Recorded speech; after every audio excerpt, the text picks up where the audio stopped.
Hello guys, welcome back to my YouTube channel. मैं हूं सुनील और आप देख रहे हैं अपना यूट्यूब चैनल ऑटो पार्ट्स। आज मेरे पास में बाइक आई है हीरो की एचएफ डिलक्स 2017 का मॉडल है। तो ये बाइक मेरे पास में टाइमिंग चेन है, उसके आवाज के कारण आई है। तो इस बाइक के अंदर पहले काम भी किया हुआ है टाइमिंग चेन का, तो भी ये जो आवाज है टाइमिंग चेन की वो प्रॉपर जा नहीं रही थी। तो इसके अंदर टाइमिंग चेन का प्रॉब्लम नहीं था, प्रॉब्लम कुछ और था। इसलिए मैंने इसका देख लीजिए, आप देख रहे होगे हेड भी ओपन किया हुआ है। तो इसके अंदर दिक्कत कहाँ पे आ रही है वो सारी जानकारी इस वीडियो के अंदर देने वाले। तो आप भी कभी कभार क्या है, नया इंजन भी बनवाते हैं, टाइमिंग चेन भी पूरा किट हीरो का जेन्युइन डलवा देते, तो भी जो थोड़ी थोड़ी सी आवाज है वो आती रहती है। नहीं तो क्या होता है, जैसे बाइक को आप 10-15 किलोमीटर चला देते हैं, फिर बाइक को रोकते हैं और स्टार्ट रखते हैं स्लो के अंदर, तो आप देखते हो कि टाइमिंग चेन की आवाज आ रही थी। वो आवाज इस बाइक के अंदर आ रही थी। इसके अंदर तो क्या है, टाइमिंग चेन नया था, सब प्रॉपर था। थोड़ा सा जो रबर का रोलर आता है बीच में ब्लॉक के अंदर, वो थोड़ा सा कटा हुआ था, दूसरा कोई प्रॉब्लम नहीं था। परंतु इसके अंदर आवाज आ रही थी। तो इसके अंदर मैंने देखा तो जुगाड़ भी काफी किया हुआ था और टाइमिंग चेन लगा हीरो का ओरिजिनल था। तो देख लीजिए इसके अंदर क्या हुआ था। आप देखते हो ये जो एक अपना पुश रोड पंप होता है, ये इसका आपको मैं कंडीशन दिखाऊंगा। तो ये जो रबर होता है ये पूरा इसके अंदर दबा हुआ है। तो मैं इसको क्या निकाल देता हूँ बाहर रबर को। तो देख लीजिए ये मैंने पुश रोड निकाल दिया। तो इसके अंदर देख सकते हो आप, ये जो रबर है आपने इस प्रकार से कभी दबे हुए नहीं देखा होगा। तो इसके अंदर इतना, ये जो पुश रोड है इसके अंदर इतना प्रेस किया हुआ था टाइमिंग चेन की आवाज को रोकने के लिए। ये जो रबर होता है जो हमारा इस टेस्टनर के ऊपर लगता है, तो ये दब के पूरा इस प्रकार से हो चुका था। तो इसके अंदर क्या जुगाड़ है कि इसका जो स्प्रिंग होता है वो कोई जुगाड़ करके हार्ड स्प्रिंग डाला हुआ था। तो इसके अंदर इस प्रकार से स्प्रिंग नहीं आता, दूसरा आता, वो भी मैं आपको दिखाऊंगा। तो ये सब कारण टाइमिंग चेन की आवाज को रोकने के लिए था।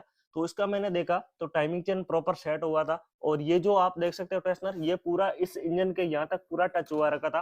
तो भी बाइक का इतना फोर्स था इसके ऊपर, तो भी बाइक का जो टाइमिंग चेन है वो आवाज कर रहा था। और टाइमिंग चेन मैंने हाथ लगा के चेक किया तो वो प्रॉपर टाइट था, तो टाइमिंग चेन लूज नहीं था। तो इसके अंदर प्रॉब्लम कहाँ पे थी, वो थी हेड के अंदर। तो मैंने इसका हेड ओपन करके लेथ पे भेज दिया है। तो देख लीजिए मैं इसके अंदर, आप मेरे पास में एक दूसरी स्प्लेंडर का हेड है जो सिल्वर कलर का, और ये ब्लैक कलर का है। तो ये मेरे पास में कोई दूसरे बाइक का इंजन खोला हुआ था, इसी का है। तो मैं इसके अंदर दिखा देता हूँ कहाँ पे उस हेड के अंदर प्रॉब्लम थी। तो ये जो हेड होता है इसके अंदर उसी की जो प्रॉब्लम थी वो इसके वाल की थी।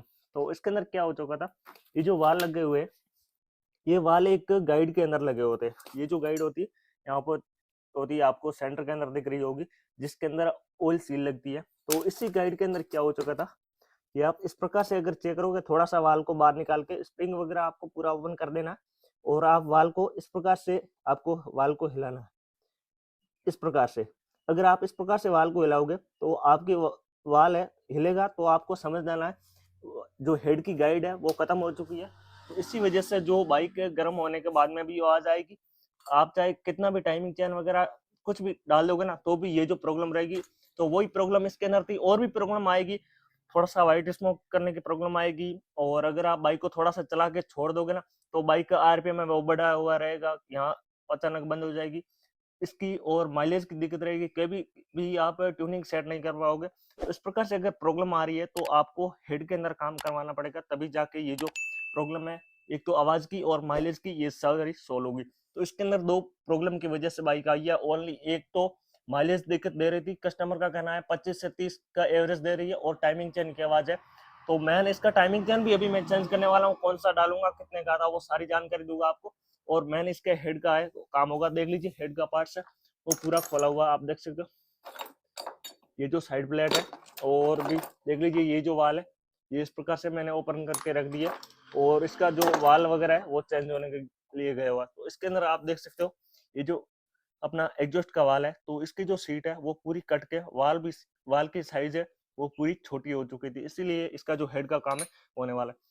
तो आपको मैं टाइमिंग चैन किट है, दो प्रकार के आते हैं हीरो का, वो भी दिखा देता हूँ। इसके अंदर टाइमिंग चैन पहले तो एक ही प्रकार का किट आता था, अभी एक छोटा और किट कर दिया। तो इसके अंदर फर्क कितना है कि ये जो टाइमिंग चैन आएगी छोटे वाले के अंदर भी, और प्लास्टिक जो रबर के रोलर है वो दोनों आएंगे। तो उसके अंदर कम क्या है, एक तो ये जो आगे का लोहे का स्प्रोकेट है, ये ज्यादातर 99% खराब भी नहीं होता, 1% कभी कभार ये जो टेप है वो खराब हो जाता है, क्योंकि लंबे टाइम तक इसको चलने के बाद में खराब टाइमिंग चेन से चलाओगे तो ये खराब होता है, अन्यथा खराब नहीं होता है। और ये जो अपना ऑयल पंप का स्प्रोकेट है ये भी इसके अंदर प्रॉपर सही है।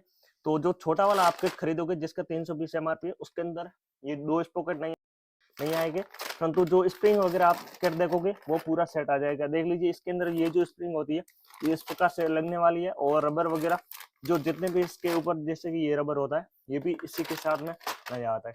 तो देख लीजिए इसके अंदर क्या किट है, वो पूरा सेट आता है। ये वाला ऑयल पंप का स्पॉकेट भी आता है और लोहे वाला प्रॉपर पूरा सेट आएगा। तो चलिए करते हैं वीडियो को। वीडियो के अंदर आपको थोड़ी सी जानकारी मिली है तो वीडियो को लाइक कर देना, और चैनल पे नए तो सब्सक्राइब जरूर कर देना। मिलते हैं किसी एक और नए वीडियो के अंदर, तब तक के लिए जय हिंद।